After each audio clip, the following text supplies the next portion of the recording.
Olá, esse é o Design da Liderança.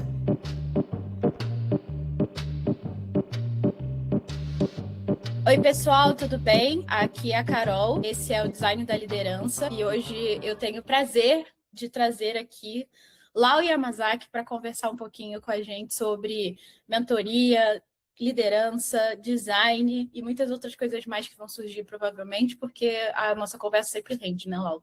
E aí queria chamar ele para se apresentar um pouquinho para vocês. Carol, muito obrigado pelo convite. Estou muito feliz de estar aqui. Excelente iniciativa sua. Me apresentando rapidamente. Lau Yamazaki, 30 anos, um pouco mais de trabalho no mercado de design. Já passei por diversas empresas, tenho minha própria agência de comunicação interativa, sou mentor já há bastante tempo. Trabalho para empresas americanas, que mais? Professor há mais de 20 anos. Enfim, é muita coisa, vai tomar o podcast inteiro. Vamos adiantar o baba aqui. Você vê que o cara, quando Qualquer tem coisa, peso, só a apresentação dá 30 minutos de podcast. Inclusive, você que tem alguma promoção de Monjaro, pode mandar para mim, porque eu sou realmente um cara que tem peso, pra gente emagrecer. Ai, meu Deus, então depois desse jabá eu vou ter que botar o pi, porque a Monjaro, infelizmente, ainda não patrocina esse programa. Lau, eu vou começar com a primeira pedrada, que a gente já estava falando antes sobre essa pergunta. Qual que é a diferença entre liderar e mentorar? Na minha humilde opinião, não existe diferença entre mentorar e liderar. Quando você está liderando um time, liderando pessoas, você está extraindo o melhor delas para um determinado propósito, seja ele corporativo, enfim. Eu acho que a mentoria é a mesma coisa. A mentoria que eu faço, ela extrai o melhor das pessoas para um propósito. Esse propósito, obviamente, é em benefício dela. No caso da liderança, também é em benefício dela. Obviamente, isso vai ajudar a empresa ou a organização ou a própria relação de liderança de alguma forma. Enfim, acho que não existe tanta diferença nesse processo. A mentoria e a liderança, a mentoria é uma liderança onde se aprende muito também. Assim como na liderança corporativa, você também aprende muito com o seu liderado. Então, resumindo, eu acho que não existe muita diferença. E quais são as competências e capacidades que você vê que existe nesse espaço de liderança e mentoria? Bom, a primeira delas é a escuta ativa, né? De ambos os lados. Essa competência ela é primordial para você entender o que está sendo dito e o que está sendo não dito. Então, a observação do que às vezes não é dito também é importante. O líder ele precisa saber informar, falar, saber direcionar. O mentorado precisa ouvir, o liderado precisa ouvir, entender o contexto do que está sendo solicitado, contribuir com suas opiniões e com sua visão, com relação àquele direcionamento. Enfim, eu acho que é uma grande troca. Então, a inter-relação entre o líder e o liderado, entre o mentor e o mentorado, já que a gente está confundindo as coisas, confundindo não, mas ah, trazendo tudo, colocando tudo no mesmo cesto, o primordial é a escutativa e talvez a maturidade do entendimento do contexto. Saber perguntar, saber questionar o porquê que aquilo está sendo feito, de que forma você pode contribuir com aquela demanda, se for uma demanda, né? Às vezes apenas um ajuste ou um tipo de dúvida que você tem com relação à sua carreira, por exemplo. E saber questionar e saber ouvir. É um diálogo, uma grande conversa. Sim.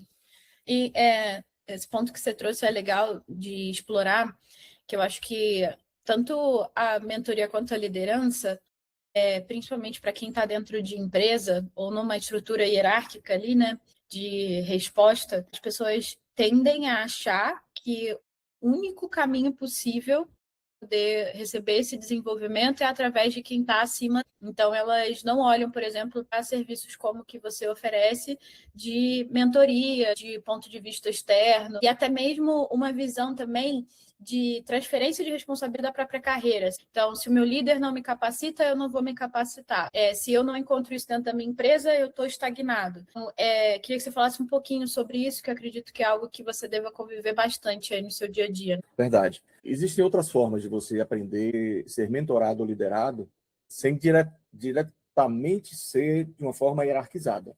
A gente vem aprendendo muito essa questão hierarquizada obviamente desde a Revolução Industrial, desde a fundação dos tempos. Mas existe uma lateralidade do compartilhamento de conhecimento que nem sempre é o seu líder imediato que vai te ensinar alguma coisa, né? E esse processo, que aí tem que ser seu, você tem que se apropriar disso, é a questão do aprendizado, que é diferente do processo de ensino. Então, você pode aprender com um colega que está do seu lado, você pode aprender com um colega que está mais abaixo na hierarquia, vamos dizer assim, né, que você lidera, porque cada um tem um ponto de vista, cada um tem uma forma diferente de enxergar, e esse ponto de vista pode ser riquíssimo. Na mentoria acontece a mesma coisa. Então, quando eu falo com meus mentorados, eu não estou apenas trazendo conteúdos e experiências que eu passei, mas sim tento resgatar também e aprender com as experiências que eles passaram. Tem gente que passou por gastronomia, fez migração, tem gente que veio de arquitetura, tem gente que vem de design gráfico, tem gente que já começou a carreira como UX ou UI ou Product Designer, e todos têm, dentro dos seus contextos, ensinamentos, e compete a você saber o que você quer aprender, como você quer aprender. Então, eu não vejo essa relação apenas de uma forma hierarquizada. É óbvio que dentro de uma empresa você tem regras, determinados, não contexto, mas procedimentos, onde você vai responder, mas até nisso você pode aprender melhor. Como você aprende de cima para baixo, como você aprende lateralmente e como você aprende de baixo para cima, com as pessoas que são lideradas. Enfim, é assim que eu enxergo a questão da liderança e como é que a gente consegue se desenvolver na própria carreira. E eu acho que trabalhar essa visão de que você aprende em todas as direções, inclusive fora da sua dimensão ali da empresa, ajuda também a combater um pouco o ego, né? Sim. Senão você vai sempre achar que você tem um time porque você é melhor que aquele time, porque você tem algo a mais que aquele time não tem. Então, acho que isso também te deixa mais solitário nesse processo, né? Você acabar se colocando numa posição de ser melhor. E aí queria que você falasse um pouco sobre isso também, assim, como é essa sua ligação com as pessoas, sobre o autodescobrimento, sobre lidar com o ego. A gente vai falar em outros episódios aqui sobre terapia, que eu acho que é um ponto muito importante para a liderança, para a mentoria, para qualquer universo. Mas eu queria que você falasse um pouquinho sobre a capacidade de se autoconhecer nesse processo de liderar e mentorar. Olha, o autoconhecimento, para mim, é a chave talvez até a fundação primordial para o desenvolvimento de sua carreira. Se você não sabe quem você é, onde você está, onde você quer chegar, você está perdido e está naquele esquema Zeca Pagodinho, né? Deixa a vida me levar. Amém. Não falando mal da música do Zeca Pagodinho, mas assim, mas o que ela quer dizer de forma literal. Com relação à questão do ego, da humildade, isso não só para o designer, mas para qualquer profissão. É importante você entender que você não é onisciente, unisapiente ou qualquer coisa desse tipo. Como eu disse, todo mundo tem algo a contribuir, todo mundo tem algo a ensinar e todo mundo tem muito o que aprender. Qual foi a outra pergunta? Acabei esquecendo. Você está falando do ego e... de você se Isso, achar melhor do que porque você tem um time isso. e etc. Isso é uma grande bobagem. Ao invés de você estar contribuindo com o time para que você consiga desenvolver algo, produzir algo interessante para todos, porque o conhecimento é muito interessante e essa transformação é muito rica, porque quando você entrega conhecimento, você não perde o que ficou com o outro, adquire aquele conhecimento junto com você, e isso é somado. Então, é aquela coisa do Steve Jobs de ligar os pontos, né? Vocês acabam ligando os pontos de uma forma assim, onde você compartilha, essa pessoa também compartilha, e eu estou falando de duas pessoas apenas. Quando é um grande time, um time, sei lá, pequeno, esse compartilhamento é muito melhor, muito maior. Se todos estiverem na mesma página, com a mesma pegada de construir, de melhorar. Enfim, é assim que nascem as grandes ideias, as grandes soluções para os grandes problemas. E a gente, na condição de design, gosta de problema. E gostamos de pessoas, porque se você não gosta de problema de pessoa, está na profissão errada. E essa coisa da hierarquia, do ego, da falta de humildade é uma grande bobagem. E se existe isso, deve ser revisto, porque mandatório, como designer, que o ego ele seja colocado de lado, a vaidade seja colocada um pouco de lado, em prol do usuário, em prol do melhor serviço, em prol da própria companhia que você trabalha, em prol da sua própria carreira, enfim, falando sobre a ótica do profissional, né?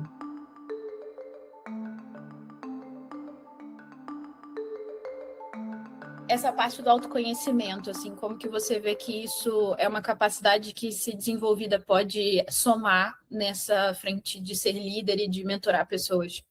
Totalmente. Ela deve ser desenvolvida e ela começa por você, autoconhecimento.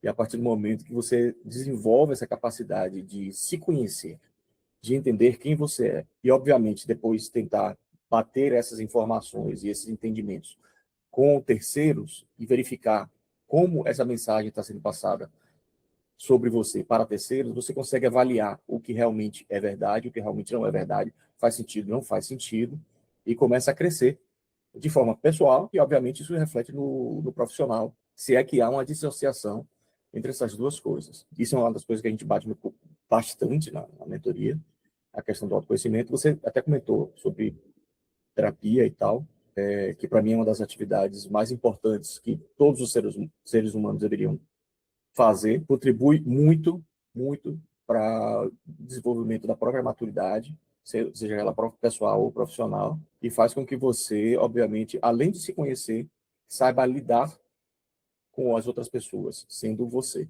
tratando a sua essência, tá?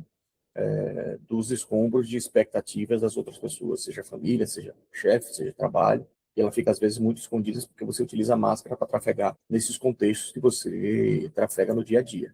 Mas é importante que você trafegue nesses contextos, é inevitável, mas trazendo a sua essência, a sua autenticidade, mostrando quem você realmente é. E quando você não sabe quem você é, o que você quer, onde você quer chegar, fica muito mais complicado porque você fica submetido à agenda de expectativas das outras pessoas. E esse é um dos grandes problemas que eu vejo com relação, aí voltando a afunilando, com o design.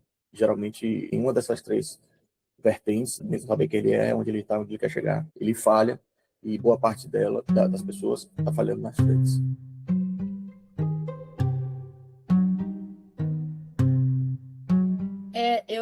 Eu adoro esse seu approach sobre carreira, porque eu acho que ele converge muito com o objetivo até da criação desse podcast, que é exatamente o uso do processo de design para você entender a causa raiz ou o que monta aquilo dali. Então, a minha ideia, quando eu comecei, foi um pouco essa, assim, conversar com as pessoas e entender qual que é essa raiz da liderança, onde isso nasce, como isso acontece. E você faz a mesma coisa usando o processo de design para a pessoa se encontrar. E isso é muito bonito, porque acho que a gente vê o design como uma coisa muito voltada para artefato, produto, coisas que existem no mundo, mas a gente esquece que ele, enquanto metodologia, é um processo que te leva de um ponto a outro, que afunila, como você disse, né? Então, acho que essa sacada ela é uma muito boa, assim, para quem está começando, que é, cara, para de pensar na metodologia só para o que está acontecendo, porque você quer ver resultado para o mundo, usa para você também, né? Então, eu adoro essa sua aproximação desse problema sobre carreira e autoconhecimento. E, de certa forma, é meio que óbvio. O óbvio é difícil de enxergar. Às vezes, a gente tem dificuldade de entender o seguinte: nós temos o conhecimento da metodologia, nós temos a experiência de trabalhar os problemas das outras pessoas e não temos a capacidade de enxergar que nós também temos os problemas com eles de carreira, ou pessoais, etc., profissionais, e não utilizamos essas mesmas metodologias de forma até análoga para resolver nossos problemas. E que é isso que eu faço na mentoria. Então, assim, por um instante, não desumanizando você, mas produtize você.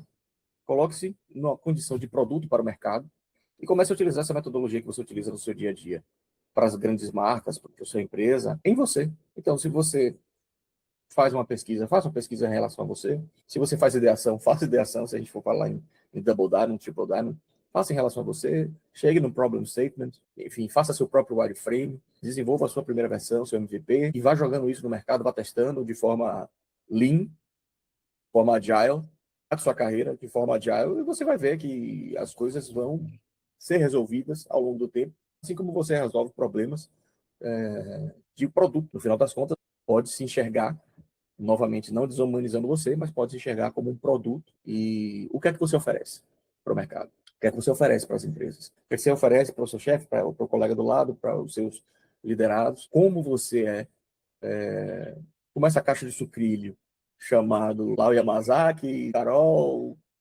o que é que tem ali dentro? Quando a gente balança, tem experiência, são os ingredientes que tem ali do lado, a caixa é bonita, não é bonita, no meu caso não é. No caso de Carol mas assim, mas enfim, tem a experiência que conta, né? A caixa às vezes é feia, mas tem a experiência que está contando, que não é o caso de Carol. Carol, além de bonita, também tem a experiência. Mas, Obrigada.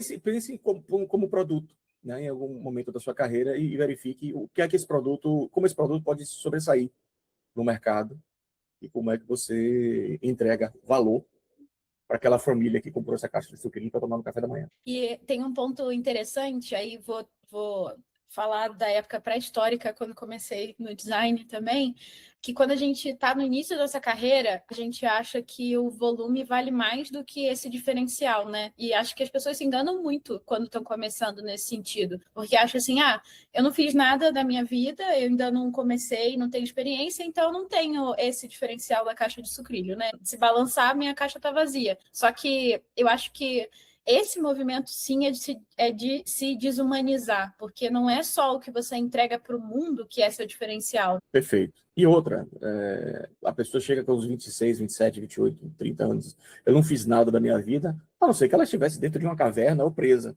ali, sem fazer realmente nada. Mas é muito difícil você não ter nenhum tipo de experiência que possa ter uma leitura em relação ao design de experiência. Essas competências que estão tangenciando a área de produto, de UX, de UI, enfim, de tudo isso que a gente conhece, elas são muito válidas. E esses são os pontos de vista diferentes que não estão associados diretamente às metodologias e às técnicas que nós conhecemos. Porque isso é fácil de você adquirir. É fácil no sentido de que vai demandar tempo, mas você tem capacidade. Mas a pessoa que, por exemplo, joga hóquei no gelo no Canadá. Pô, não tem nada a ver isso com o UX. Tem tudo a ver, se você parar para analisar, e não relativizando tudo, mas todas essas experiências são válidas, porque de lá você pode extrair algo que um outro profissional não tem, que você está trazendo para a conversa, para ligar os pontos, e que pode ser um grande diferencial e pode ser talvez a solução de um determinado problema. Então, assim, toda a experiência que você teve, ela pode conter ali por trás um elemento, uma narrativa que você pode trazer para a sua carreira. O nosso ofício é resolver problemas. Sim. Em algum momento você resolveu algum problema na sua vida ou teve alguma experiência. Você Sim. pode trazer isso. E eu acho que você também deve ouvir muito isso. Faço algumas mentorias com algumas pessoas que estão fazendo migração de carreiras, que principalmente quando o design deu aquele boom na época da pandemia, muita gente queria migrar para design. E acho que esse discurso que você trouxe era bem o que eu ouvia, do tipo, eu era advogada, não tinha nada a ver com design. Tudo a ver. Ou na hora que vai fazer o currículo, e como é que eu vou me colocar como um UX Researcher se eu era, sei lá, da parte de alimentos da minha empresa? O trabalho que a gente fazia era muito esse, de tipo, como que eu consigo trazer as competências que você desenvolveu nesse ambiente, que são irmãs ou que são as mesmas do ambiente que você quer migrar, e aí sim fazer essa transposição, né? Eu acho que existe essa falta de visão que aí conecta com o que você falou. Parece muito simples, muito bobo de se falar, mas o óbvio é quando você está no momento de ansiedade, angústia, querendo fazer essa migração, você olha só para quem está no mercado e parece que está muito posto, porque a tua referência é alguém que já está muito lá na frente. Então, até você chegar lá vai demorar muito, não tem nada a ver, enfim. Eu estava até comentando isso com a mentorada esses dias. O que é muito lá na frente? Em relação ao quê? Em relação ao conhecimento da metodologia e experiência de trabalhar com um time de design, ok. Será que ela sabe fazer? Um exemplo bobo aqui. Mas será que ela sabe fazer o bolo de cenoura que você sabe fazer? A experiência de ter toda a atenção dos ingredientes, de você saber o tempo certo de fazer as coisas, são competências que talvez não estejam somente relacionadas à gastronomia, mas que seja, por exemplo, a gestão de projeto ou um DevOps, não sei. Pode ser que ela não tenha essa competência e você tem. Esse muito lá na frente é relativo. Ela pode ter mais experiência de trabalho dentro daquela área, mas você tem outras experiências que podem ser adicionadas. Não significa que você vai entrar na área já como gestor ou como liderança, mas essas competências vão te ajudar a acelerar o processo. Aqui até na lateralidade que eu falei, de você adquirir conhecimentos de uma forma mais fácil, mais rápida, pelo entendimento que já está na sua cabeça ali, de outras atividades, de outras áreas que você atuou. Sim, totalmente.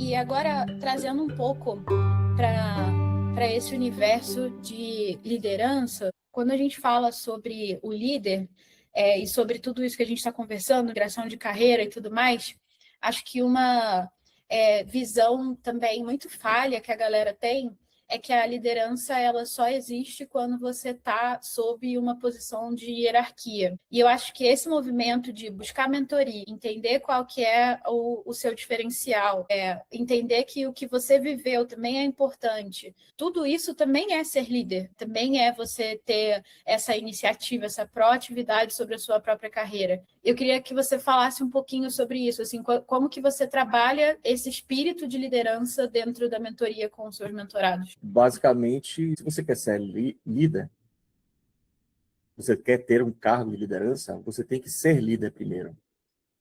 Então, assim, é o ser antes do ter. Parece clichê, né? Papo de coach. E que seja.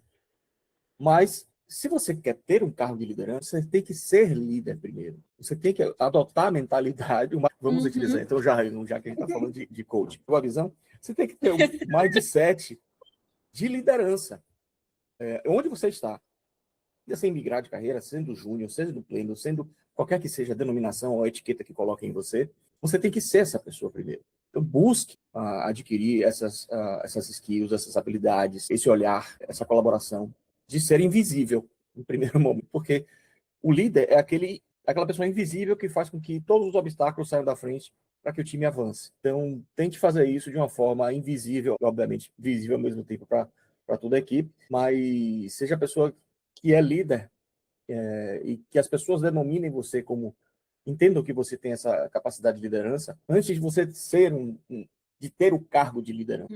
Porque fica muito mais fácil. Quando você chega num cargo de liderança e você nunca teve essa experiência e ter essa habilidade de ser líder efetivamente, ou você cai em frustração ou você quer voltar para o operacional.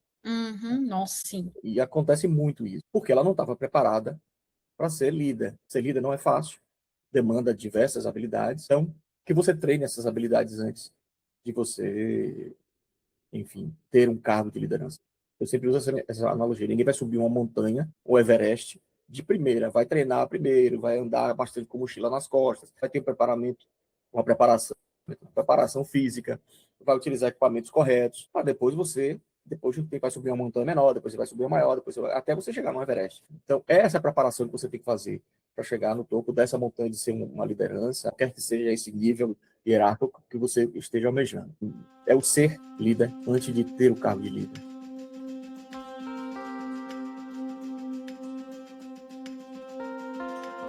Olha, é muito difícil encerrar conversas de podcast, eu tô me dando conta disso, principalmente com convidados tão maravilhosos que nem eu tenho. Obrigado, cara. Olha, já chamei de bonita, você me chama de maravilhoso, tá tudo certo. Então, a galera tá vendo que tá rolando uma sinergia entre a gente, que essa amizade realmente existe. Gente, é verdade, eu gosto muito do Lau, não é mentira. Mas eu queria agradecer, assim, profundamente a sua participação nesse projeto. Eu acho que eu queria muito abrir esse espaço, trazendo pessoas que eu confio, que eu admiro, que eu acompanho o conteúdo, e você é uma dessas pessoas. Eu adoro seus posts, seus artigos, acompanho muito. E vou deixar aí para você também se despedir da galera, para a gente encerrar, infelizmente. Pô, eu sei que é difícil, Carol, esse encerramento, mas muito obrigado pelo convite. Para mim é uma honra estar aqui, né? Falando com você. Essa amizade, sim, é legítima, a recíproca é muito verdadeira, e a gente, quando teve a oportunidade de presencialmente se falar, falou tão pouco, e a gente se falou tão muito, né, no online. Mas espero ver você novamente, presencialmente, em algum desses outros cursos da vida, e a gente se encontre em breve, quando eu for para o Rio. Não, eu estou em São Paulo, mas eu sou carioca. Se quiser encontrar lá, a gente também pode tomar uma cerveja junto. A gente fica aí nessa ponte aérea. E, enfim, muito obrigado. E obrigado a você que teve paciência de assistir até aqui, mais pela Carol do que por mim. Desejo muito sucesso a esse projeto, que eu acho que vai ser fantástico. Já acho que é fantástico para falar sobre liderança. E foi uma iniciativa que eu achei fantástica da Carol. Ela tem todos os requisitos e as skills, pegou a visão? Para poder fazer esse podcast. Ela tem esse mindset de liderança. Eu só vou acompanhar agora, né? Desde tanta gente maravilhosa assim, que ela vai trazer para cá e contribuir bastante para a comunidade com a opinião de tantas outras pessoas que ela conhece. Então, Carol, muito obrigado de coração. Foi importantíssimo eu estar aqui hoje com você, trocando essa ideia. Estou à sua disposição para o que você precisar, qualquer tipo de projeto, conte comigo. Boa, Lau. Muito, muito, muito obrigada. Galera, a gente encerra por aqui. Até o próximo episódio. Um beijos. Tchau, tchau.